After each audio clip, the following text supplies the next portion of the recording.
Donc ici, il faut commencer par l'origine.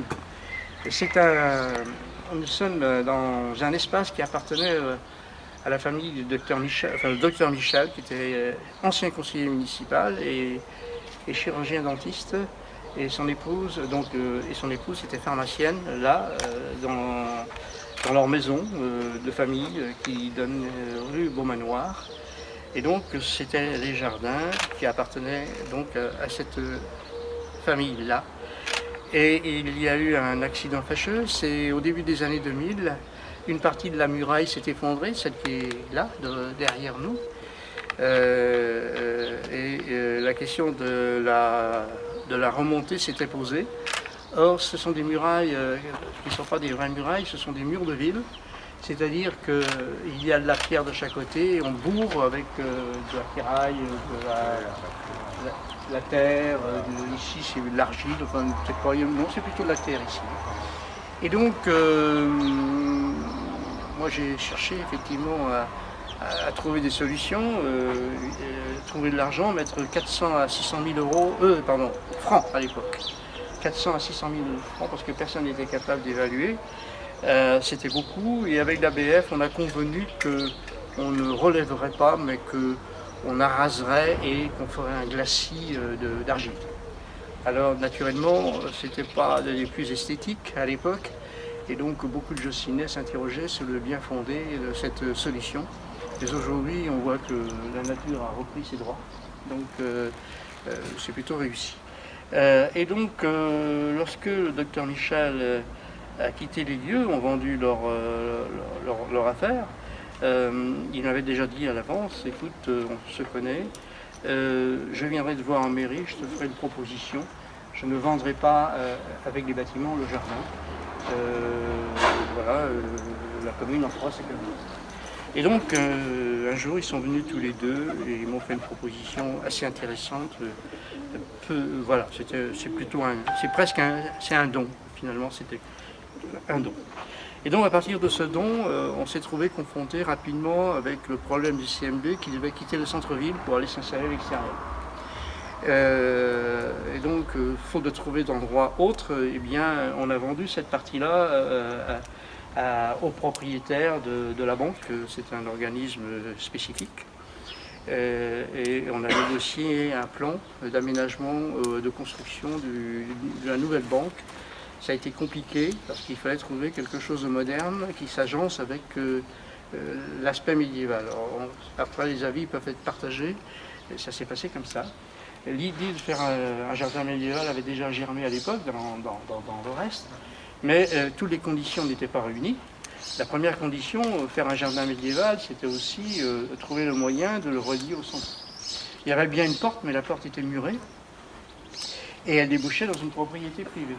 Donc il a fallu attendre que plusieurs propriétaires se succèdent et le dernier propriétaire, lui, il a bien voulu nous céder un passage en amputant une partie du hangar qui se trouve derrière la muraille, de sorte qu'on puisse sortir. Puis il y avait une deuxième condition qui précédait celle-là, c'est que pour faire quoi que ce soit ici, puisque c'était devenu domaine communal, eh bien, il fallait organiser des fouilles au pied de la muraille. C'était imposé par la DRAC. Naturellement, c'est un coût, c'est d'une lenteur infinie. Et donc, moi, j'ai fini par dire qu'on ferait sans faire de fouilles.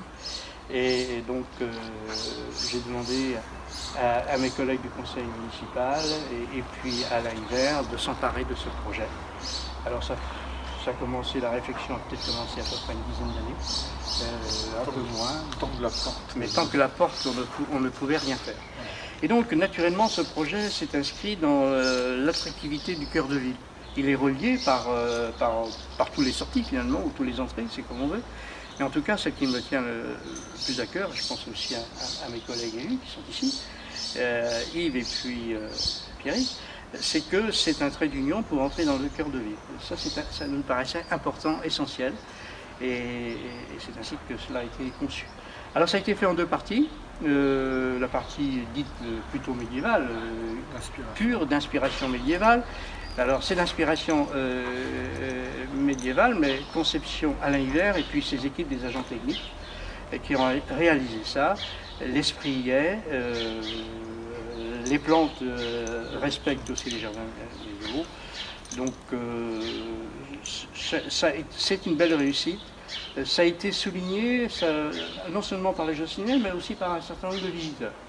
Donc il restait à faire cette partie haute ici, qui n'est pas notre propriété, mais qui est la propriété de l'organisme propriétaire de la banque, qui nous a accordé bien sûr l'autorisation d'utiliser ce terre-plein. Et après avoir fait on va dire de l'entretien différencié, on est passé à la roseraie thématique. Alors ça c'est Alain qui a conçu, qui a organisé, qui s'est inspiré de différents thèmes. Je trouve que d'abord les variétés et puis les noms de personnages s'associent naturellement très bien. Mais en même temps, voilà, la différenciation des rosiers est parfaitement réussie, je pense. Et puis, comment dire, la tonnelle, enfin, je ne sais pas si on peut l'appeler comme ça. On peut l'appeler la tonnelle. Le point à repos. Le point à repos, en tout cas, je trouve qu'il est parfaitement réussi. Et le mobilier est en accord avec l'esprit et les matériaux qui ont été utilisés. Et donc, c'est un artisan local. C'est Naenai, et donc je trouve que c'est sobre, mais alors ça se marie parfaitement bien, c'est parfaitement harmonisé. Et donc j'entends dire d'un certain nombre de gens, de Josselin, mais aussi quelquefois j'accoste des gens qui me semblent des visiteurs, donc on va dire des étrangers. Ils trouvent cet endroit merveilleux. C'est un coin de repos, c'est un coin paisible, ça peut être un coin de rendez-vous. Et même la disposition du mobilier respecte parfaitement les règles de préconisation de gestes barrières. Voilà.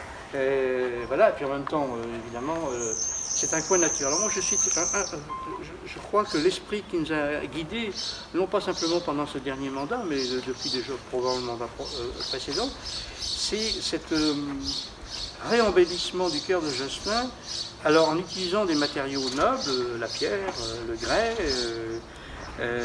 mais aussi, et voilà un matériau moderne qui s'appelle le cortem. Et en même temps, c'est remettre de la nature, c'est renaturer, ou remettre de la nature en cœur de ville, parce que le minéral s'accorde bien avec la nature quand elle est choisie et quand on en use, quand on en fait un bon usage. Donc c'est la nature regagne la ville. Et pour moi, c'est tout un symbole après les événements qui se sont déroulés, parce que finalement, on ne sait pas pourquoi, mais globalement, notre monde et globalement notre pays, même chez nous, peut-être aussi dans nos campagnes, on a perdu le lien qu'on avait tissé avec la nature. Eh bien, j'espère que ces aménagements qu'on fait en cœur de ville, s'ils sont réussis, s'ils sont esthétiques, s'ils parlent au cœur, eh bien, sont aussi peut-être probablement un signal et un signe et un symbole qui va faire que les gens reviennent à plus de nature et s'aperçoivent que la nature c'est notre maître, j'allais dire notre maîtresse, que la nature c'est notre maîtresse et que nous ne sommes qu'un élément dans cette nature, que cette nature nous l'avons déséquilibrée. Eh bien, il nous appartient aujourd'hui, tous ensemble, de l'équilibrer parce que la personne humaine n'est pas que physique, elle est aussi spirituelle, et donc des coins comme ceci, c'est propice au développement de la spiritualité, de la méditation, de la contemplation, de la réflexion. Voilà ce que je peux vous dire. Là, c'est de réussite, et puis aux artisans qui ont participé à tes côtés. Comme nous sommes au Moyen-Âge, les artisans parlaient de chef-d'œuvre. Eh bien, c'est l'un des chefs-d'œuvre, mais c'est pas le seul, mais c'est l'un des chefs-d'œuvre d'Alain. C'est-à-dire que c'est là qu'on reconnaît le maître artisan. Je vais vous donner un petit peu d'explication quand même sur la composition. Donc on avait un espace. Le but, si vous voulez, c'est de faire quelque chose de différent de ce qu'on voit ailleurs. Faire l'histoire de la rose, il y a ça, Jackie, l'histoire de la rose, on la voit un peu partout. Par contre, moi ce que je voulais, c'est, on a quand même ici beaucoup de tourisme, c'est que les noms de rosiers, c'est souvent des noms barbares, où les gens, ils passent à côté, la rose est belle. Latin, oui, mais quelquefois barbare. Comment je veux dire, les gens ils passent devant une rose, elle est belle, mais le nom, une fois qu'ils sont partis, ils l'ont oublié. Ici, en mettant des noms de personnalités, alors j'ai la feuille hein, pour vous donner les thèmes, les 5-6 thèmes et puis des incontournables. Et bien, comment je veux dire, c'est qu'on passe par exemple devant nous, on a le rosier Liane Folie. Bon, ben Liane Folie, tout le monde connaît. Donc il suffit après de dire, bah, tiens, cette rose-là, elle me plaît, on a redonné le nom déjà. Donc dans chaque carré ici, vous avez 14 plants de rosiers. On se rend compte que par exemple ici ce sont les peintres, on a nos 14, ici des chanteurs, alors là j'aurais pu en mettre 30 si j'avais voulu, mais on a vraiment scindé, sélectionné les rosiers par rapport à leur qualité, c'est-à-dire qu'ils ne soient pas trop maladives, la qualité de la fleur. Et les associer les uns aux autres. C'est vrai qu'on a bien sûr souvent la couleur rose, mais on a essayé quand même de mettre un rouge à côté d'un rose ou séparé par un blanc pour avoir quand même une certaine unité et de mettre les jaunes systématiquement dans la même partie de chaque carré. Donc là par exemple, derrière autrement, vous avez par exemple les journalistes. Vous allez voir que vous avez une collection de journalistes. Donc on va refaire des plaques aussi comme ça pour les journalistes parce qu'il y en a au moins une douzaine. On n'y est pas, nous. Hein. Comment? Non, vous n'y êtes pas encore. Crétaros, tu y seras. Voilà, Crétaros. Et puis après, on est parfumeurs, les gens de la mode, Paco Rabanne, on a... Hermine. Hermini, il est là aussi, on l'a mis Hermini. On a des sportifs. On a des joyaux, on a Bernard Hinault, on a Raymond Poulidor, voilà. On a essayé quand même de grouper par zone. Voilà. Donc maintenant, voilà, c'est que le but aussi, je crois que c'est des aménagements, c'est que les gens y passent du temps, quoi, à regarder. Et puis ça m'inspire. Et ça inspire. Voilà, le cœur. On va également faire des animations sur ce site. Hein, pour travailler sur la rose, expliquer aux gens comment on peut multiplier ces rosiers. On ira peut-être un peu plus loin si on a une herboriste qui peut nous travailler sur les parfums. Voilà, on va essayer de travailler ça, faire de la communication. Et quand un touriste vient ici, s'il passe 20 minutes ou une demi-heure au jardin médiéval, s'il en passe aussi une demi-heure, 3/4 d'heure ici, et après il peut aller au bois d'amour, il peut longer le canal, aller au château, et ben il va meubler sa journée, quoi. Il va pique-niquer ou manger au restaurant. Donc tout ça, ça fait partie de la démarche politique des aménagements. Moi je vois la différence importante entre un massif de fleurs, on passe devant, on en voit partout, avec un jardin où on a une recherche, une thématique, comme vous dites, vraiment spécifique.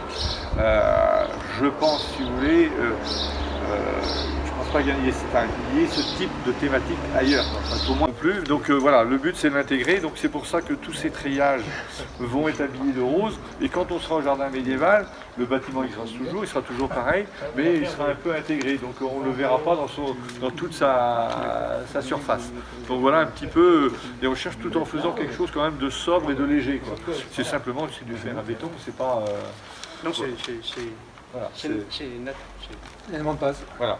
Alors, ces éléments-là aussi, on a recherché pas mal de choses, mais avec M. Sévenot, on se disait, tiens, pour un peintre, pourquoi pas quelqu'un avec sa palette. J'ai eu beaucoup de mal à trouver quelque chose, parce que bon, pour les chanteurs, ça aurait été avec un micro, on avait déjà un peu les idées pour tout. Mais la conception, on n'avait pas trouvé la solution, et je me suis dit, finalement, des plaques comme ça, on reste sur le Corten, voilà, c'est un peu, on va en rajouter d'autres. C'est un sujet commun, je sais. Comment? C'est un sujet commun, oui, ça, le Corten. C'est le lien avec aussi la rue des Trans, la rue Beaumanoir. Qui va peut-être se développer par la suite. Oui, oui. Et on essaie justement près du musée plein air, on a également mis des bacs en Corten. Il y a moins d'entretien. Moins d'entretien, voilà. C'est un métal qui rouille naturellement et qui se stabilise. Donc il ne continue pas à rouiller. Mais il sera encore plus beau dans 6 mois qu'il l'est maintenant.